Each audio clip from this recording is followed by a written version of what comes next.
So who will be the Spider-Man Homecoming 2 main villain in that movie, and how the heck is the Marvel Cinematic Universe actually going to promote Spider-Man Homecoming 2 while Avengers 4 is coming out? Of course, spoilers ahead for Avengers Infinity War and what actually happens to Spider-Man. You guys have been warned about that, but I will be talking about all of this in this video. How's it going, Webheads? My name is Ryan Walsh, and if you guys want more videos on Spider-Man Homecoming and Avengers 4 in the MCU, definitely consider subscribing to Webhead and turning on that bell notification so you guys don't miss anything. Now, of course, let's really go into what happened in Infinity War. At the end of Infinity War, we see Spider-Man turn to dust. He dies. So what exactly is going to happen? I think we all can speculate that Spider-Man is going to be coming back in Avengers 4. I think that's no question at all. I think Spider-Man is definitely going to be back for Avengers 4. I think it makes the most sense for the character. I mean, they could definitely introduce Miles Morales as the new Spider-Man, but I have a feeling that actually that's not going to happen for quite a while. I think they're definitely going to stick with Peter Parker for the long haul, and I think it would make the most sense for that character. So I think in Avengers 4 he definitely is going to get resurrected and he'll still be the same Peter Parker, and I think he'll be a part of the new Avengers,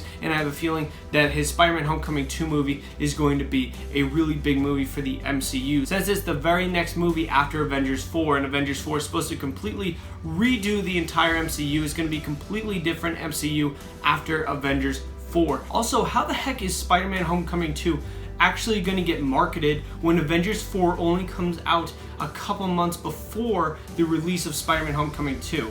Like I said before, in Infinity War, Spider-Man disintegrated, so wouldn't showing Spider-Man in, say, a Spider-Man Homecoming 2 trailer basically spoil Avengers 4 and what actually happens to Spider-Man? I think we all know that he's going to be coming back, but at the same time, I feel as though they should actually wait for the Spider-Man Homecoming 2 marketing until, say, after Avengers 4. Definitely not right after Avengers 4, because they're still going to be promoting for that movie, but at the same time, I would say don't do anything until like 2 weeks after Avengers 4. Use Avengers 4 to really build up hype for the MCU, and then do a Spider-Man thing right at the end for, like, say, the end credit scene or something like that that could build into Spider-Man Homecoming 2. I feel like it's going to be very difficult because usually trailers happen like 6 months before the movies actually come out, so I don't know how they're going to do a trailer for it. And Sony actually owns the rights to Spider-Man still, so maybe Sony is like, no, we're going to actually market this movie and you guys don't have any say over at Disney and the MCU. Maybe you guys don't have any say and we're going to market the movie, and I think that can definitely create some problems for Avengers 4.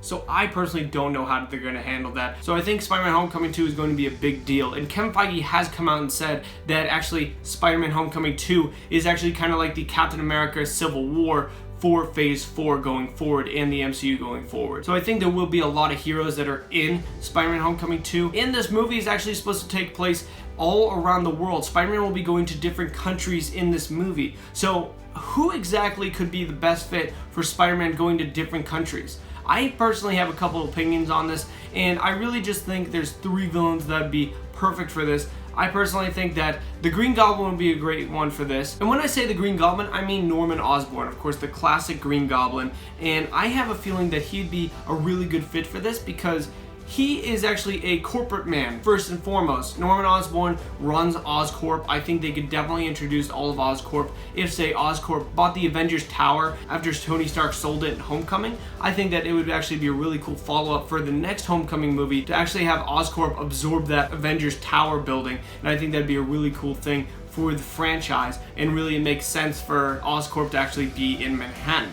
But at the same time, I feel as though Norman Osborn is definitely going to have more than one location for Oscorp. I feel as though he's going to have Oscorps all over the world. He's going to have different kinds of buildings all over the world, and he definitely could be a global threat to Spider-Man. Spider-Man could probably try to take down all of Oscorp or something like that, and I think that'd be really interesting to actually see Spider-Man and, say, a couple other Marvel heroes actually go after Norman Osborn as the Green Goblin. But at the same time, I think that if they're going to have a bunch of MCU characters within this Spider-Man Homecoming 2 movie, I personally hope that it doesn't play out kind of like Homecoming 1 did. I hope they actually stay away from all the other superheroes actually helping out Spider-Man and taking down Green Goblin or something like that. For one fight sequence in the movie, it's okay, but I don't want to see it continuously throughout this entire movie. I really don't like how they did it in Homecoming. I think that's my biggest complaint about Homecoming. where Iron Man comes in to save the day twice in the movie. I wish they just did it once just to kind of say he's there and then just prove himself as an Avenger. I don't really want an Iron Man type hero in this movie. I'd rather have a secondary hero, kind of like, say, the Falcon or something like that in this movie. Kind of like how Ant-Man, that movie, treated the Falcon in that. I think that'd be really cool.